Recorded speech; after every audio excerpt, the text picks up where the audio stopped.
आपकी আদালতে ভারতের বিদেশমন্ত্রী ডক্টর এস জয়শঙ্করের ওপর অভিযোগ হলো যে উনি রাজনীতিতে হলেন মিসফিট। ডক্টর জয়শঙ্কর, আমি আপনার পুরো ব্যাকগ্রাউন্ড দেখেছি। সারা জীবন ডিপ্লোম্যাট ছিলেন। যে পরিবার থেকে আপনি এসেছেন, আপনার পিতা উনিও একজন ইন্টারন্যাশনাল ফেমের লোক ছিলেন। আপনার পরিবারের প্রত্যেকেই আন্তঃরাষ্ট্রীয়। তো আপনি রাজনীতিতে কি করে এলেন? 41 বছর বাদে আমি ফরেন সার্ভিস থেকে রিটায়ারমেন্ট নিয়েছি। তারপরে আমি কর্পোরেট সেক্টরে গিয়েছিলাম, আর সেই সময় আমি টাটা গ্রুপের সঙ্গে কাজ করছিলাম। উঁচু পজিশন ছিল, ভালো চাকরি ছিল, আরামের চাকরি ছিল। আর তারপর হঠাৎ একদিন নির্বাচনের পরে 19-এর নির্বাচনের পরে আমাকে বলা হয়েছিল যে প্রধানমন্ত্রীর সঙ্গে এসে দেখা করুন। আর ওনার বক্তব্য ছিল যে আপনি ক্যাবিনেট জয়েন করুন। ততক্ষণ পর্যন্ত মানে 1 সেকেন্ডের জন্য আমার মনের মধ্যে আসেনি যে আমি পলিটিক্সে আসব। আমার পরিবারের কেউ পলিটিক্সে আসেনি। এটা তো হতেও পারে না। আপনার 3 সন্তান দেশের বাইরে, আপনার ওয়াইফও জাপানি। কিন্তু উনি হলেন ইন্ডিয়ান ন্যাশনাল। যারা নন পলিটিক্যাল মানুষ থাকেন তাদের মনের মধ্যেও এটা কখনো কখনো আসে যে আরে দেশের উন্নয়ন তো হওয়া উচিত, আর সেখানে যদি আমি কিছু কন্ট্রিবিউট করতে পারি তাহলে তো খুবই ভালোই হয়। তো যে পদ্ধতিতে, যে ভঙ্গিতে পিএম বলেছিলেন, তখন আমার মনে হয়েছিল যে আমার ওনার হাত শক্তিশালী করার জন্য যে কর্পোরেট চাকরিটা ছেড়ে আমার রাজনীতিতে আসা উচিত। কিন্তু যখন আমি মন্ত্রী হই সেই সময় আমি কোনো পলিটিক্যাল পার্টির সদস্য ছিলাম না। তো সেটা নিয়ে আমি সেই বিষয়েও ভেবেছি, 1 মাস ধরে ভেবেছি, আর তারপরে আমি এই সিদ্ধান্ত নিয়েছি। মোদিজি কাউকে নিজের সরকারে ক্যাবিনেট মিনিস্টার বানাবেন, তো সিদ্ধান্ত তো হ্যাঁই হবে না?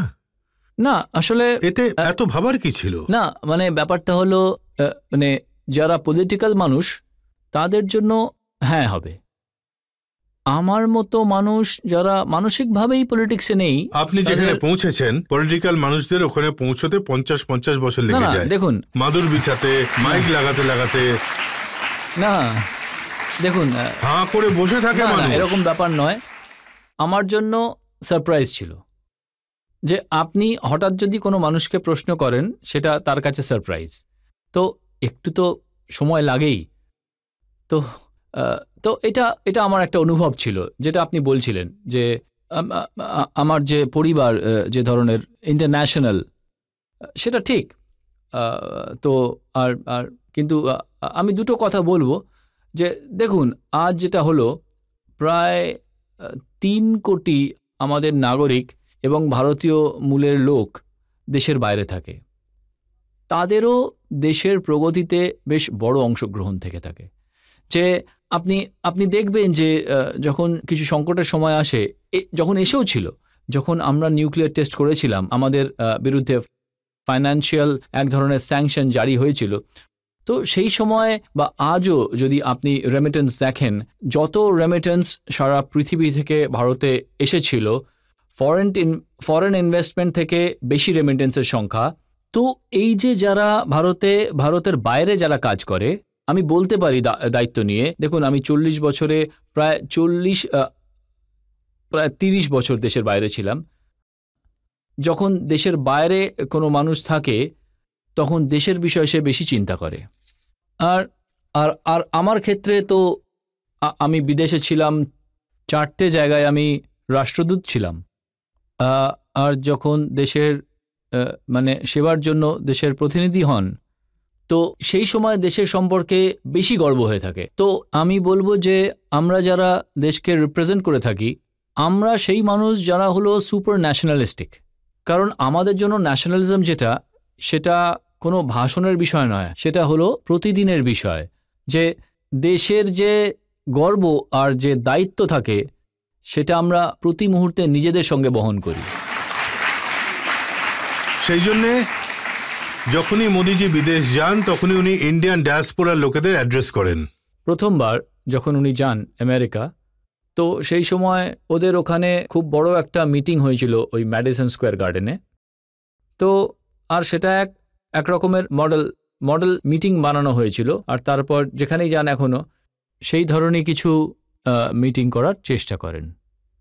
ওনার সেই সময় মনে হয়েছিল যে এক তো এটার মধ্যে আমাদের যে সম্প্রদায় আছে তাদের মনে হওয়া উচিত যে ভারত আসলে, যে উনি বলেছিলেন যে আমাদের সম্পর্ক যেটা রয়েছে সেটা পাসপোর্টের নয়, রক্তের সম্পর্ক।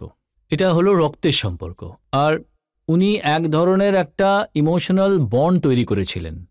তো এই যে 3 কোটি ভারতবাসী রয়েছে, ভারতভূমির যে সমস্ত মানুষজন, তাদের মনে হওয়া উচিত যে এই দেশ তো আমাদেরকে ভুলে যায়নি। আজও আমাদের দেশে আমাদের মূল্য আছে, আজও আমাদের আদর সম্মান রয়েছে। তো এটা আমি বলবো যে এটা খুবই ভালো একটা ব্যাপার। আর আমাদের জন্য যদি আপনি রাষ্ট্রের মঙ্গলের পরিপ্রেক্ষিতে দেখেন তাহলে আমাদের জন্য এটা খুবই ভালো। কিন্তু আমি দেখছি যে ধীরে ধীরে আপনি রাজনীতির গুণ শিখে নিচ্ছেন। আপনি দেখতেই পাচ্ছেন যে আজকাল বজরংবলীর জামানা, তো আপনিও নিজের কথায় বার্তায় বজরংবলীকে ডিপ্লোম্যাট করা শুরু করে দিয়েছেন।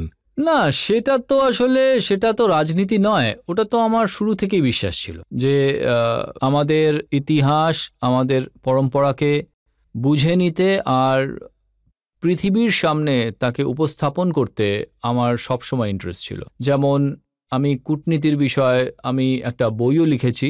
শ্রীকৃষ্ণ যিনি আছেন, ওনার যে কূটনীতির সঙ্গে সম্পর্ক কি ছিল, ওনার ভূমিকা কি ছিল মহাভারতে, ওনার মাহাত্ম্য কি ছিল, এটা এখন পৃথিবীর সামনে তুলে ধরলে এখন অনেক মানুষ আছে যারা এটা জানে না। তো ভগবান কৃষ্ণ ডিপ্লোম্যাট ছিলেন, আর হনুমানজি? উনিও ডিপ্লোম্যাট ছিলেন। উনি শ্রীলঙ্কা গিয়েছিলেন আর ওনাকে একটা মিশন দেওয়া হয়েছিল। মিশনের থেকে বেশি উনি করেছিলেন, যে উনি মা সীতার খোঁজ পেয়েছিলেন, ওনার সঙ্গে কমিউনিকেটও করেছিলেন, রাবণের শহরকে জ্বালিয়েও এসেছিলেন। এখন এই ডিপ্লোমেসির লেজে আগুন ধরিয়ে লঙ্কা জ্বালিয়ে দিয়েছেন। তো এটা হলো আসলে আমার মনে হয় আজকাল যে আমরা ইকোনমিক্সে খুব জোর দিয়ে থাকি, পলিটিক্সে জোর দিয়ে থাকি, আর দেওয়া উচিত, কিন্তু কখনো কখনো কালচারও দেওয়া উচিত। যে আমরা যদি আমরা নিজেদের সংস্কৃতি, নিজেদের ঐতিহ্য, নিজেদের পরম্পরা, আমরা যদি এইসবেরই প্রশংসা না করি তাহলে সারা পৃথিবী কেন করবে? মোদিজি কখনো ছুটি নেন না, তাহলে ওনার এই এনার্জির রহস্যটা কি? দেখুন, ব্যাপারটা হলো মোদিজির এনার্জি সিক্রেট তো আমার জানা নেই। আমি আমার এনার্জি সিক্রেট জানি, আর সেটা যদি আমি ওনার সঙ্গে থাকি তো আমার এনার্জি বেড়ে যায়।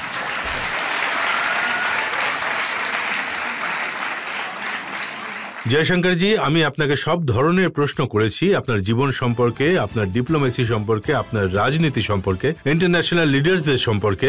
সময় এসেছে একটা ব্রেকের পর শুনবো আপ কি আদালতে আজকের বিচারক, সুপরিচিত রাইটার শিব খেরার ফয়সালা।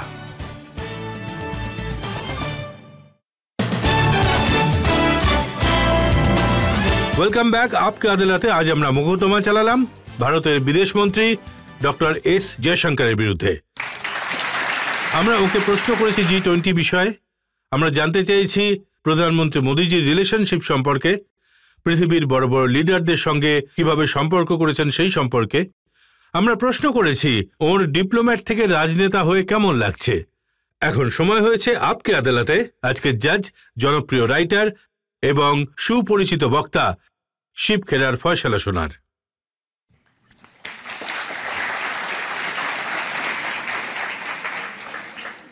রজতবাবু, আপনার খ্যাতি আছে, অনেক বেশি খ্যাতি আছে।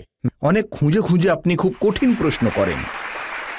আর অন্য ব্যাপারটা হলো যে জয়শঙ্করজিকে আজ একটা আমরা নতুন রূপে দেখলাম আর বুঝলাম ইনি বেশ বিপজ্জনক খেলোয়াড়। এবং আজ ট্রায়াল হলো একজন জাজের। কিন্তু আমি তো এটাই বলবো যে ডক্টর জয়শঙ্করের আমি হলাম বড় ফ্যান। ওনাকে আমি অনেক জায়গায় ইন্টারভিউয়ে দেখেছি, এবং সবথেকে বড় কথা হলো যে উনি কখনোই কোনো ফরেন মিনিস্টার অথবা ডিপ্লোম্যাটের সঙ্গে যখন কথা বলেন, ওর যদি কোনো পলিসি ঠিক না লেগে থাকে তাহলে উনি খুব সোজা উত্তর দিয়েছেন। ডাবল রোল খেলেননি, সিঙ্গেল রোল খেলেছেন সবসময়। আর সিঙ্গেল জবাব দিয়েছেন। সব থেকে বড় বৈশিষ্ট্য হলো ওনার আজকে উনি যে জবাব দিয়েছেন আপনাকে, খুব সোজা সোজা জবাব দিয়েছেন। কিন্তু ওনাকে ডিকোড করার দরকার পড়েনি। উনি যে কথা বলছেন তার অর্থ কি, উনি কিছু বলছেন তার মানে কি, কখনো ভাবতে হয়নি এসব নিয়ে। একদম সোজা জবাব দিয়েছেন।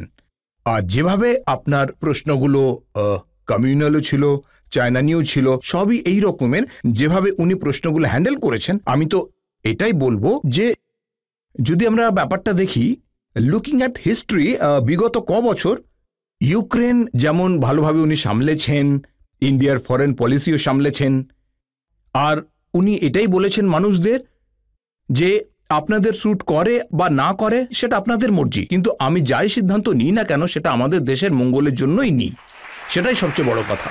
আর আমার হিসেবে উনি বলেছেন যে রক্তের সম্পর্ক, আর আমরা এটা শিখেছি যে রক্তের সম্পর্ক আর ভালোবাসার সম্পর্কে অনেক তফাৎ থাকে। ভালোবাসার সম্পর্ক বানানোর জন্য সংস্কার চাই, অহংকারের দরকার নেই কিন্তু সাহেব। আর সেটা উনি দেখিয়েও দিয়েছেন খুব ভালোভাবেই, দৃঢ়ভাবে।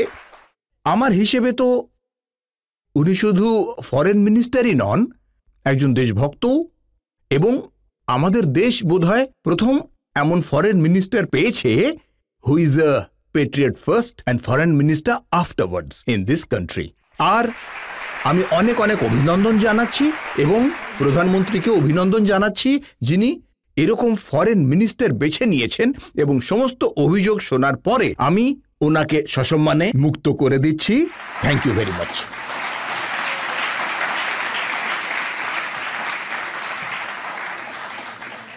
যা শিব খেরাজি বলেছেন তাতে আমি আরো একটা কথা যোগ করতে চাই যে যা আশা করা হয়েছিল তার থেকে ভালো হিন্দি ডক্টর জয়শঙ্কর বলেছেন,